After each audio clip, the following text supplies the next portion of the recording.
siapa yang ada. Okay, tunggu sikit. Okay, dengar ke suaranya? Jelas tak agak-agaknya? Boleh bagi dekat Facebook message ataupun Skype sebab nak tahu jelas atau tak. Jelas tak?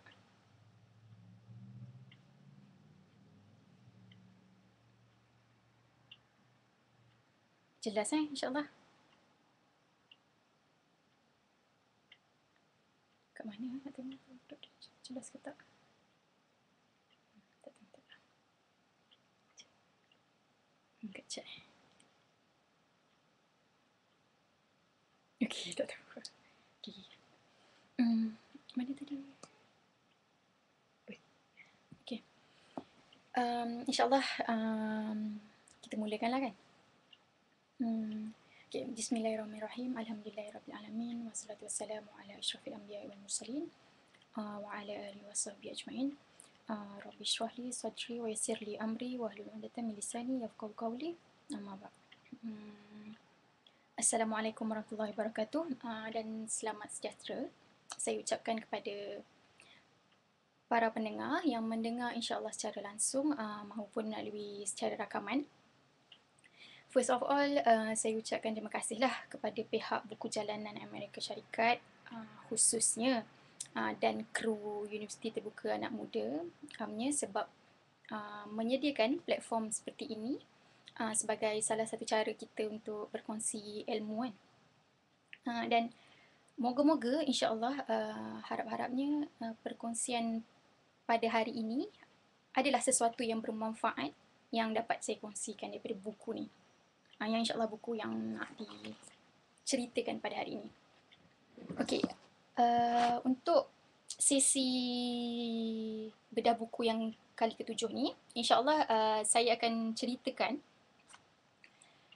tentang salah satu lagi antara karya terbaik Faisal Tehrani iaitu Surat-Surat Perempuan Johor. Tak tebal, dalam 200 muka surat je. Karya ni diterbitkan oleh Yayasan Warisan Johor pada tahun 2007 dan pernah memenangi tempat ketiga sayembara sayembara menulis novel sejarah dan tradisi Johor pada tahun 2005. Okey, serba sedikitlah pasal buku ni.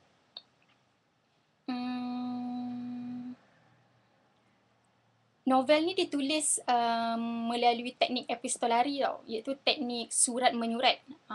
Antara karya yang pernah menggunakan teknik epistolari ni juga adalah karya Hamka, iaitu Tenggelamnya Kapal Vanderwijk. Dia menggunakan teknik penceritaan yang sama juga, iaitu penceritaan melalui surat menyurat. Lepas tu dalam Surat-Surat Perempuan Johor ni, surat menyurat ni, sesi surat menyurat ni dilakukan oleh dua watak utama, iaitu Ungku Hamidah dan Ungku Noh yang menulis surat kepada ayahanda dia, bonda dia, kepada kekanda dia, even kepada diri dia sendiri dan surat kepada Tuhan. Antara intipati surat ni lah dia meluahkan rasa kesal dia, rasa amarah dia, rasa suka dia, rasa gembira dia, dan dia menceritakan tentang sejarah-sejarah, tak semestinya sejarah Johor tapi sejarah-sejarah dunia, sejarah-sejarah Islam, sejarah-sejarah yang berlaku di luar ruang lingkup tamadun Johor tu sendiri. Diceritakan semula kepada kepada kerabat-kerabat diraja dia, sebab dia nak sampaikan message bahawa sejarah tu penting untuk ditadabur semula. Okey. Ungku Hamidah dan Ungku Noh ni hidup dua zaman yang berbeza. Ungku Hamidah ni dia hidup pada zaman Kesultanan Abu Bakar, Sultan Ibrahim, iaitu Kesultanan Johor, sewaktu sebelum sewaktu sebelum pemerintahan British, sewaktu penjajahan British. Dan Kuno ni pula dia hidup waktu zaman sekarang lah. Tapi kisah penceritaan diorang lebih kurang sama je, pasal pentadbiran, pasal politik, pasal negara, pasal masyarakat. Diorang ceritakan dalam surat-surat ni. Lepas tu okey. Itulah macam saya cakap tadi, melalui surat-surat ni kita boleh dengar suara hati dua perempuan ni dalam mempertahankan akidah, agama dan peradaban mereka daripada jajahan British dan anasi luar. Dan saya rasa buku novel ni sebenarnya sangat syarat dengan fakta-fakta sejarah tau. Tapi penulis iaitu Faisal Tehrani, dia telah mengadunkan segala fakta-fakta sejarah dan cerita-cerita tu dalam bentuk penceritaan. Macam sehingga kan kalau saya rasa waktu saya baca novel ni dan waktu saya nak bentangkan cerita ni kepada penonton, saya rasa kan kalau diceraikan antara fakta-fakta ni dan diceraikan daripada penceritaan ni, dia nampak janggal, dia nampak macam takkan sama bila saya cerita macam ni dengan bila kalian baca sendiri novel novel ni nanti. Dia macam memang takkan sama sebab fakta-fakta sejarah yang Faisal Tehrani ceritakan tu, dia dah elok kemas, diadunkan secara murni lah. Saya rasa saya panggil secara murni lah dalam penceritaan ni. Dan saya kira melalui novel ni juga secara jelasnya antara objektif penulis dalam menceritakan sejarah-sejarah ni, sebab tema dia memang dia nak menceritakan kepada kita sebenarnya. Walaupun alasannya dia menggunakan kisah medium surat menyurat antara Ungku Hamidah dan Ungku Nur terhadap keluarga dia. Tapi sebenarnya bila kita baca tu, dia sebenarnya Faisal Tehrani nak bagi tahu surat-surat ni sebenarnya untuk kita. Sebab boleh tengok dalam muka surat 53, Faisal antara petikannya dia kata macam ni. Long, memang penemuan ini bukanlah satu penemuan yang baru, tetapi saya mahu memudahkannya untuk bacaan ayah kelak. Lantas saya menulisnya dalam surat-surat ini supaya satu hari nanti dapat diturunkan kepada generasi kita yang akan datang.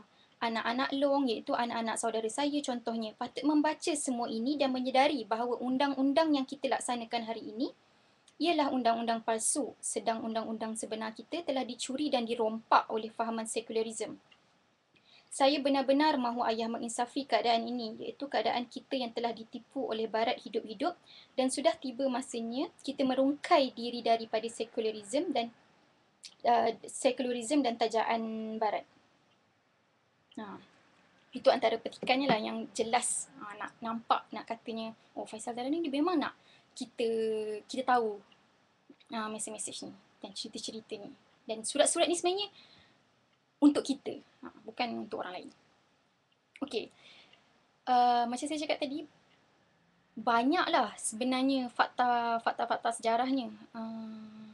Tapi saya akan cuba bagi contoh sedikit dan ketengahkan sikit antara peristiwa-peristiwa yang berlaku sepanjang sesi surat menyurat ni semua.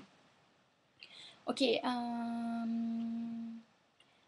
dalam warkah-warkah Ungku Hamidah yang hidup pada zaman sebelum penjajahan British, Ungku Hamidah ni dia berutus surat dengan ahli keluarga dia di Tanah Melayu. Waktu tu dia berada di Turki. Waktu dia berada di Turki tu, dalam surat-surat ni dia ceritakanlah pasal pengalaman dia di Turki, pengalaman dia berdagang di tempat orang. Lepas tu dia ceritakan pasal keadaan setempat, dia ceritakan pasal pasal budaya Turki, lepas tu dia ceritakan pasal pergolakan politik di Turki sendiri waktu ketika itu, di mana waktu tu adalah pergolakan, sebab waktu ni waktu 1900 tau. Waktu kisah waktu kisah British nak jajah tanah Melayu tu waktu 1900. Zaman tahun 1900 tu dia lebih kurang sama dengan waktu zaman kejatuhan khilafah Uthmaniyah. Sebab kejatuhan khilafah Uthmaniyah pada tahun 1924 if not mistaken. Wallahualam, tapi lebih kurang-kurang dekat situ. Jadi dia sama range waktu tu. Jadi Ungku Hamidah yang waktu tu berada di Turki, selain dia menceritakan diceritakan pergolakan di Turki, dia dapat tahu juga, rupa-rupanya dekat tanah Melayu, dekat Johor, rupa-rupanya British nak cuba jajah tanah Melayu juga melalui penggubalan undang-undang di Johor semualah. Lepas tu Ungku Hamidah ni dia melalui surat-surat dia pujuk ayahanda dia cakap dengan ayahanda dia, dan dia pujuk juga semua kerabat istana, dia cakap dengan kerabat dia cakap dengan ahli-ahli keluarga dia cakap walau apa pun yang berlaku, jangan benarkan British masuk campur hal politik negara kita, dia cakap macam tu. Penuh semangat lah kalau baca dia punya surat-surat tu kan. Lepas tu itulah dia bersyarah. Lepas tu dia tak putus-putus dia ingatkan semula pasal sejarah Kesultanan Melayu, dia ceritakan semula pasal hukum kanun Melaka, dia ceritakan pasal majalah Ahkam Johor yang semua dokumen-dokumen macam hukum kanun Melaka dan majalah Ahkam Johor ni telah disusun oleh ilmuwan-ilmuwan bahasa dan ulama-ulama tanah Melayu yang faham uruf dan adat orang Melayu sendiri, dan diserasikan dengan Islam lah waktu tu. Macam rasanya boleh tengok kot dekat muka surat 50, 51. Surat 4. Dia cakap macam ni. Petikan dia, Long, mungkin kita terlupa dalam dunia ketamadunan Melayu, undang-undang ialah salah satu daripada genre kesusastraan. Undang-undang Melaka atau Risalah Hukum Kanun merupakan hasil kesusastraan bangsa yang besar. Karya-karya tersebut meliputi tata cara hidup di istana, pantang larang untuk rakyat dan pelaksanaan muamalat, serta hukum jenayah berdasarkan undang-undang syariah. Di sinilah buktinya keutuhan bangsa kita berpegang kepada cara hidup yang luhur. Macam, dan adalah surat-surat dia punya tulisan-tulisan kat bawah-bawah lagi tu. Tapi nak katanya betapa orang kuno ni dia cakap bahawa jangan pandang enteng pada undang-undang negara kita, undang-undang tanah Melayu sendiri. Sebab undang-undang tanah Melayu tu dia dah bersesuaian dengan adat, dia dah bersesuaian dengan cara fikir orang Melayu tu sendiri, dan dia dah bersesuaian dengan Islam. Itulah sebab Islam pun dah lama bertapak dekat tanah Melayu kan. Lebih kurang macam itulah antara poin-poin yang sikit poin dia dalam yang diketengahkan dalam petikan surat-surat ni. Lepas tu kisah-kisah yang diceritakan ni dalam surat-surat perempuan Johor ni, dia tak terhad pada sejarah setempat je tau. Sebab Faisal Tehrani dia kaitkan juga sejarah-sejarah setempat tadi dengan sejarah-sejarah dunia dan sejarah-sejarah luar yang berlaku di luar lingkungan tanah Johor. Sebagai contohlah, Ungku Hamidah dan Ungku Noh ni secara bersemangat dia menceritakan juga pasal kelicikan Barat dan Inggeris, kelicikan Yahudi melalui agenda Freemason. Lepas tu pasal penjajahan Belanda di Aceh. Lepas tu dia ceritakan juga apa yang berlaku di Turki, macam mana Turki boleh jatuh sebab timbulnya semangat kebangsaan sehingga membuatkan perpecahan umat Islam lah dekat Turki. Jadi kisah-kisah yang berlaku dekat Belanda, dekat Turki, dekat Mesir, ni semua Faisal Tehrani dia bawa cerita-cerita tu semua dan dia dijadikan modal untuk Ungku Hamidah dan Ungku Noh nasihat ayahanda diorang. Macam mana kisah-kisah ni tadi boleh memberi kesan dan memberi impak kepada sejarah Johor jugalah. Antara teks pasal, contohnya pasal Freemason nak katanya agak teliti Faisal Tehrani ceritakan pasal idea Freemason dalam buku ni pada muka surat 96. Dia cerita macam ni. Kandelong, adapun sekarang di bumi ini Inggeris yang jahat sudah mula menggempur batas Islam kita dengan satu gerakan yang diberi gelar Freemason. Belum kita tahu duduknya Freemason itu bagaimana, tetapi tahulah kita ia tidak elok dan sudah meresap ke dalam gerakan menentang baginda Sultan, iaitu gerakan Al-Ittihad wal At-Taraqi di Kahirah, Geneva dan Paris. Inilah yang dimaklumkan oleh Adinda Puteri Aisyah. Maknanya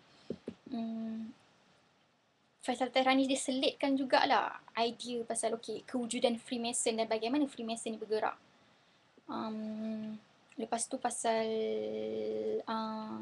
yang saya cakap pasal Turki tadi tu, pasal perpecahan di Turki, antara teksnya dia kata ni warkah Ungku Hamidah terhadap bonda dia cakap, bonda, sungguh mustahak atas kita kekal memakai Islam di dalam pemerintahan Johor dan tidak menukar gantinya dengan perjuangan atas nama bangsa seperti halnya yang berlaku di sini. Akan halnya orang-orang Turki ini berjuang untuk bangsa dan ada pula berjuang untuk bangsa Kurd dan ada juga pula berjuang untuk bangsa Arab semata-mata. Tentang perkara ini yang begitu terjadinya terlaksana dasar kafir Inggeris itu untuk memecah belahkan kita, kemudian mengambil peluang memerintah dan menguasai kita. Habis dunia kita dikacaunya, bahkan nanti akan dimasukkan pula dalam urusan agama kita. Bukan ini caranya diajarkan agama. Ketahuilah bonda yang terjunjung mulia, andai kita menolak Islam, negeri akan kacau. Sedang kalau negeri diperintah dengan Islam, dengan penuh keadilan, ibarat sebuah kandang yang harimau, singa dan kambing dapat bermain bersama. Tetapi jika negeri itu tandanya dilanda kerosakan ialah bila dipenuhi dengan anak dan ayah yang bercakaran kerana harta, kemudian bangsanya saling bergaduhan, aib mengaibkan dan tidak dapat mahu ditegakkan keadilan dan hukum hakam Islam. Lalu orang-orang beriman menjadi kebodoh-bodohan dan menyerah sahaja. Itu antara teks-teks yang ceritakan pasal sentimen pasal apa yang terjadi di Turki dan kesannya kalau semangat bangsa tu memecah belahkan rakyat lah. Lepas tu antara contoh lain juga nak katanya Ungku Hamidah ni semangat bercerita dan menentang tentang sekularisme, tentang kolonialisme, tentang segala fahaman-fahaman ataupun ideologi pada barat tu. Bila dia persoalkan apabila British menggubal undang-undang tubuh kerajaan Johor dengan memasukkan penal code dan civil code daripada barat tau.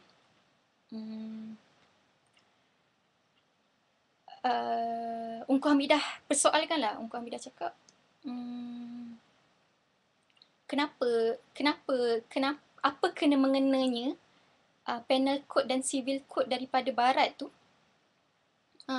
nak dimasukkan ke dalam undang-undang tubuh kerajaan Johor, padahal tak ada kena-mengena dengan cara hidup, tak ada kena-mengena dengan cara fikir, tak ada kena-mengena dengan fahaman dan prinsip orang Islam pun. Itu di antara dengan lantangnya Tunku Hamidah diprotes lah pasal penal code, civil code ni semua. Tapi dia bukan menentang dengan emosi sahaja. Dia menentang berdasarkan fakta, sebab dia ceritakan semula pasal penal code dan civil code tu macam mana, lepas tu undang-undang tubuh kerajaan negeri Johor tu pula macam mana. Memang syarat dengan fakta jugalah sebenarnya. Dan itulah saya rasa antara poin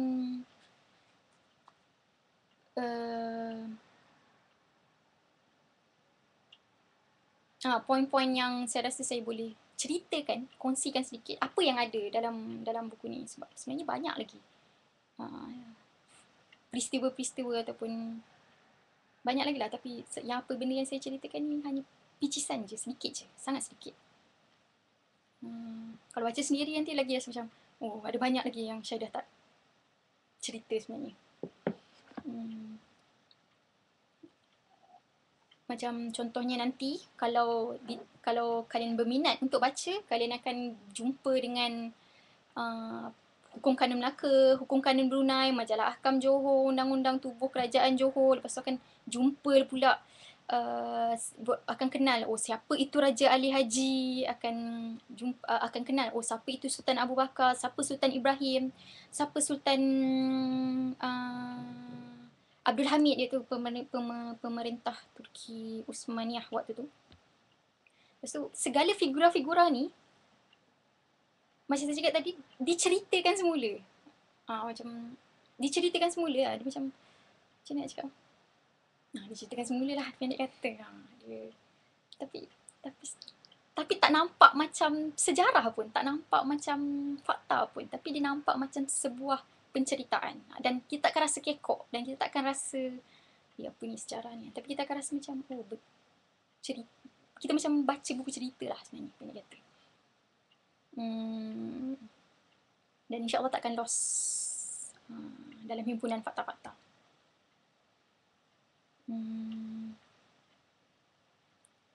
Di mana tadi?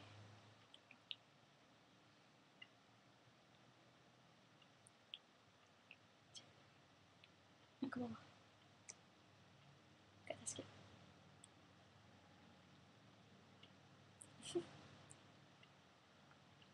Ada lagi. Terus lagi. Okay. Okay, itu antara isi lah kod yang boleh diceritakan. Nanti boleh baca sendiri kot. Banyak lagi. Sangat banyak. Okay. Sekarang ni nak cerita jugalah. Harap-harapnya tak bosan. Dan harap-harapnya kalian tak lost dengan pembentangan ni. Sekarang ni nak cerita pula kenapa memilih Surat-Surat Perempuan Johor ni. Kenapa buku ini dipilih sebagai pembentangan hari ni. Okay. Satu, sebab memang buku ni lah yang ada di tangan saya sekarang. Jadi buku ini yang dapat diketengahkan lah, sebab dapat baca balik dan dapat revise balik kan. Apa isinya semula. Okay. Secara umumnya kenapa saya memilih novel ni, sebab nak merakyatkan novel-novel sastra ataupun novel-novel sastra serius ni lah. Okay. Apa dia karya sastra serius ni kan? Okay. Kalau ikut Kamus Dewan, sastra ni maksud dia keterangan yang agak panjang lebar lagi teratur untuk menjelaskan sesuatu perkara, kedudukan, masalah dan pendapat. Okay. Basically sastra ni sebenarnya adalah keterangan yang panjang lebar secara teratur. Itu sastra. Okay. Tapi kalau sastra secara serius ni pula apa dia? Okay, Faisal Tehrani, dia pernah bincangkan aspek karya serius ni dalam Dewan Sastra keluaran Julai tahun 2001 tau. Kata dia cakap, Antara aspek yang paling minimum yang perlu ada pada sebuah karya serius tu, ada dua perkara. Satu ialah pemikiran dan idea, serta wujudnya keseimbangan pemikiran dan idea tadi dengan aspek seni dan keindahan dalam karya tu. Lepas tu Faisal Tani dia tambah lagi, dia cakap kalau dia bagi dalam karya novel pula khususnya, dia tambah, dia cakap aspek emosi sangat penting untuk menjadikan itu adalah karya sastra lah. So ada tiga elemen lah. Pemikiran, idea, keindahan seni dan bahasa, dan yang ketiga aspek emosi. Itu yang insya-Allah akan mengangkat ataupun akan mengiktiraf, okey, ini adalah karya sastra kalau ada tiga perkara tu. Okey, itu secara teorinya lah, just perkongsian ilmuwan. Okey, kalau secara umum ni pula, kita tahu, insya-Allah saya tahu ramai sangat dekat orang kat luar sana yang suka baca novel. Terutamanya orang perempuan suka baca novel.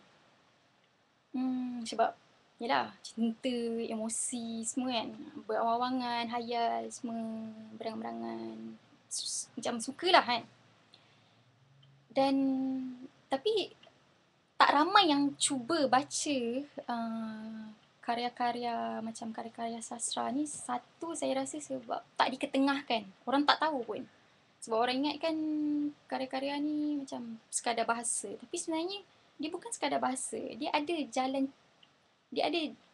jalan ceritanya sendiri yang kadang-kadang bahasanya simple, bahasanya mudah, cuma tema yang diketengahkan tu adalah tema yang agak besar dan tema yang agak berat, dan tidak hanya terhad kepada ruang lingkup peribadi ataupun individu, tetapi kisah-kisah cinta dalam, ataupun kisah-kisah cinta lah kot, kisah-kisah cinta dalam melalui novel sastra ni, dia dikembang luaskan ke dalam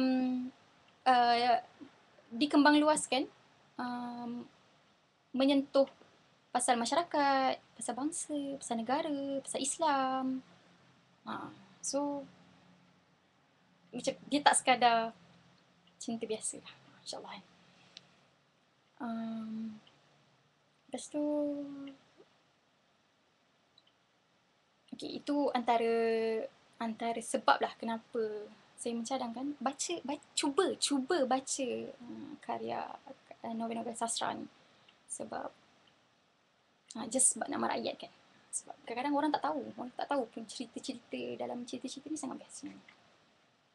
Dan yang kedua, kenapa saya mencadangkan buku karya sastra macam novel-novel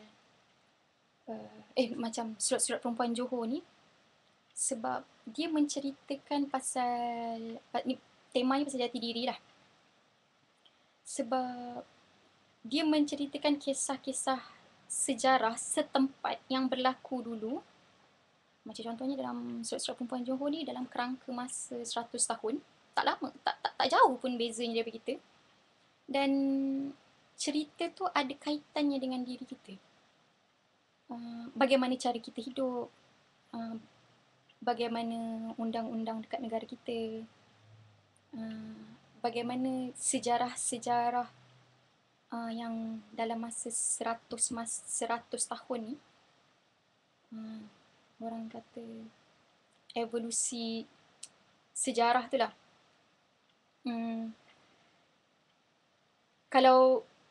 Kalau kita baca cerita-cerita ni, kita boleh insya-Allah kita boleh tahu asal usul kita. Kita boleh tahulah asal usul.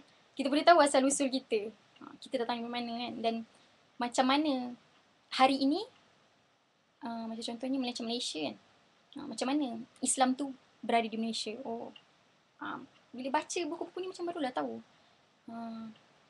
Sebab melalui polisi-polisi juga, lepas tu melalui hubungan diplomatik antara kerajaan Tanah Melayu dengan kerajaan Turki, lepas tu anak-anak diorang berkahwin, lepas tu pertukaran budaya, macam tu lah. Itu antara, maknanya kita, at least kita tahu pasal diri kita. Kita membaca pasal kita, bukan pasal sejarah kita. Pasal jati diri tu satu hal. Lepas tu yang ketiga, kalau insya-Allah kita kritis lagi, walaupun dia novel, iaitu novel fiction, tapi kalau kita membaca secara kritis, ada banyak sangat pengajarannya daripada daripada novel Surat-Surat Perempuan Johor ni. Sebab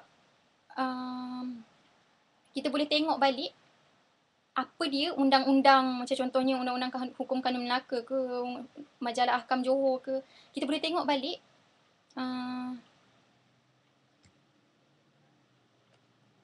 undang-undang waktu zaman tu, apa yang masih praktikal waktu zaman sekarang. Sebab secara peradaban dan budaya ni ataupun secara fikirnya tak jauh beza pun. Tak jauh beza sebab dalam masa, sebab masih berada dalam wakil yang sama, masih dalam budaya, masih dalam bangsa yang sama. Jadi macam dia tak jauh beza, cuma yang berbeza adalah zaman. Nak dibandingkan dengan kalau kita belajar pasal undang-undang, contohnya undang-undang kerajaan British waktu zaman British, contohnya kan, itu nanti nak diambil kira aspek masa, lepas tu nak diambil kira aspek budaya sana yang tak sama macam kita. Faham tak? Tak tahu sampai ke tidak point nak katanya. Ada isi-isi dalam isi-isi sejarah ni yang insya-Allah boleh dipraktikalkan semula, yang boleh dirujuk semula, dan secara seriusnya insya-Allah kalau kita berminat kan, boleh dilihat balik lah. Dan boleh di-study semula lah. Dan dirakyatkan. InsyaAllah. Dan yang keempat insyaAllah, nak cerita pasal antara poin yang menarik lah yang saya rasa dalam novel Surat-Surat Perempuan Johor ni adalah suara perempuan itu sendirilah. Boleh tengok lah macam betapa influentialnya suara perempuan, tapi syaratnya untuk dia menjadi influential itu adalah dia menggunakan ilmu sebagai hujah lah kot. Sebab waktu membaca surat-surat Ungku Hamidah dan Ungku Nur ni, menariklah bila Ungku Hamidah dengan Ungku Nur ni, dia boleh pujuk dan memberi kata-kata semangat kepada ayahanda dia, supaya jangan mudah terima polisi daripada luar kan. Maknanya betapa sangat penting dia memberi semangat dalam urusan pentadbiran. It doesn't, itu tak bermakna dia mencampuri urusan. Dia cuma menasihati. Dia cuma cakap dengan ayahanda dia, dia cakap ingat balik sejarah-sejarah dulu macam mana, macam ni. Dia suruh ayah dia fikir semula dan jangan sewenang-wenangnya buat keputusan. Tapi dalam surat-surat Ungku Hamidah dan Ungku Nur ni, dia cakap apa-apa pun ayahnya itu ataupun itu adalah pemimpin, dan segala keputusan terletak kepada tangan ayahanda kepada ayah mereka lah. Itu nak katanya sebagai pemimpin memang keputusan terletak di tangan lelaki, tapi perempuan boleh menggunakan ilmu-ilmu yang ada dan insya-Allah menggunakan emosi diorang untuk mengingatkan ayah-ayah mengingatkan ayah mereka supaya kembali kepada agama, masyarakat dan negara. Tak terhad untuk kepentingan peribadi wanita-wanita tu je lah. Saya rasa tu je nak dikongsikan. Ni pun dah 30 minit. Okay. Maaf tak banyak pun dapat dikongsikan intipatinya. Saya rasa kalau nak dikatakan, saya rasa hanya 1% je kot yang dapat yang saya kongsikan. Itu pun tema-tema besar, sebab banyak lagi tema-tema kecil yang penting yang boleh dibaca sendirilah. Dan sebelum saya tutup, apa benda yang macam saya nak cakapkan tadi, apa benda yang dikatakan tadi adalah nak sampaikan adalah macam mana novel-novel seperti ni sebenarnya dia mencetus semangat dan menggalakkan kita untuk mendekati dan membaca sejarah lah. Sebab macam bila kita baca, saya cadangkan baca secara santai, jangan expect apa-apa, sebab after all memang nak membaca novel pun kan, macam tu lah. Dan di hujung pembacaan, cuba lihat apa yang kita dapat, bagaimana novel ni boleh memberi kesan ke dalam hati kita, macam mana dia boleh merubah pemikiran kita, dan tengok cerita fakta-fakta yang ada dalam ni, apa benda yang boleh dipakai, apa benda yang tidak, dan pemikiran dan idea-idea yang dibawa oleh penulis, apa yang sesuai, apa yang tidak, apa yang bercanggah dengan Islam, apa yang tidak bercanggah dengan pegangan kita. Dan be critical. Dan bila membaca ni tak semestinya kita kena percaya 100%. Kita hanya membaca, dan kalau kita rasakan ada info-info yang berguna, buatlah kajian lanjut. Dan waktu buat kajian lanjut tu lah gunakan sumber-sumber yang reliable, insyaAllah. Jangan jadikan ni sebagai sumber yang reliable. Novel ni sebenarnya nak mencetus semangat je, dan mencetuskan dan menjadi galakan kepada kita untuk buat kajian yang lebih mendalam kan. So yes, maknanya pendek kata pencetus je lah. Saya rasa tu je apa benda yang